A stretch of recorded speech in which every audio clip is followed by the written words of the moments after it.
This is Lynn Smillie, and when Lynn was just 14 years old, her mother was murdered at the hands of her father. Now, for decades after, Lynn clearly and obviously struggled to come to terms with the impact that the tragedy had on her life. Now, that was until her father, on his deathbed, reached out to his estranged daughter, and through an enormous amount of compassion, she managed to forgive him. It really is an incredible story, and we're so pleased that Lynn's here and smiling now. Lynn Smillie, the smile goes with the name, but I know, it's obviously been a terrible, terrible time for you many years ago now.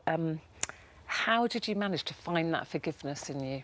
I mean, we'll go into more detail about the story, but just those words, my father murdered my mother. How does the word forgiveness ever come into that equation? Well, because he was my father, and it was very confusing that your parent kills your other parent. You can't just cancel the love. The love is still there. So it's very confusing. You still have this bond, but you're confused and you hate at the same time. So you have all these emotions going through your body at the same time. And for many years, I juggled between those two emotions. So it really hurt me more to continue with this hatred. And I realised I must find out more. I must dig a bit deeper and find out, what was it that was going on for him, really, that really made him like that. Not just what really was going on for him. Let's go back to the beginning. You're a young girl. You grew up in an environment where your dad would violently and physically attack your mum. And it wasn't until you were 14 that the tables then turned, when your mum started to realise this isn't right. Your dad went away for work, and she understood, there's something wrong here with the gap between them, and she got her own job and tried to get her own life together. But then your dad turned on you.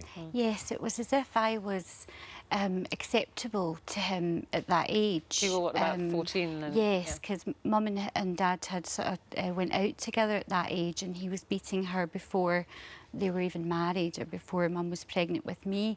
So in some way in his mind, it was as if I was acceptable to start receiving the level of beatings that my mother was receiving. And what happened the first time he turned on you?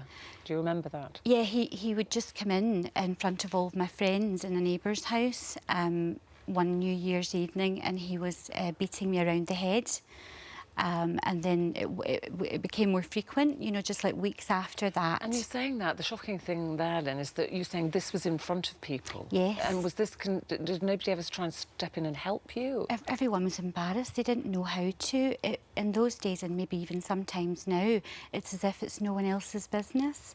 And so people turn a blind eye. Well, this is what I think is the big problem here. But your mum, at this point, when it started happening to you, she knew enough was enough. Yes. And the police did get involved. They did. He was charged and given a non-harassment order, and that meant that he couldn't be within 50 yards of you or your family. He wasn't supposed to be, but he didn't take much notice of that, did he? No. And 2 weeks later, yes, things took a really bad turn for the worse. Yeah, he came around the house saying he had to finish the DIY, which, when I started to research, is a very common tactic by perpetrators, who don't want to accept that the person doesn't want them in their life anymore. Do you mean by saying, I want to do something for you now, I'm going to sort the house out? Yes, I'm going to be the person I promised all along I would be.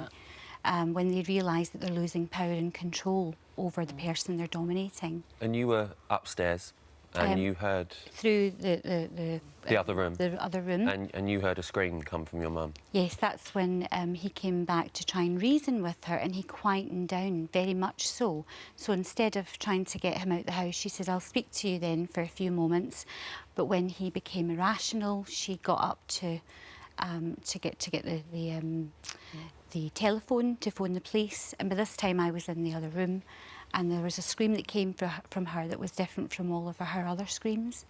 It was terror, and that remains with me to this day. I'm sure.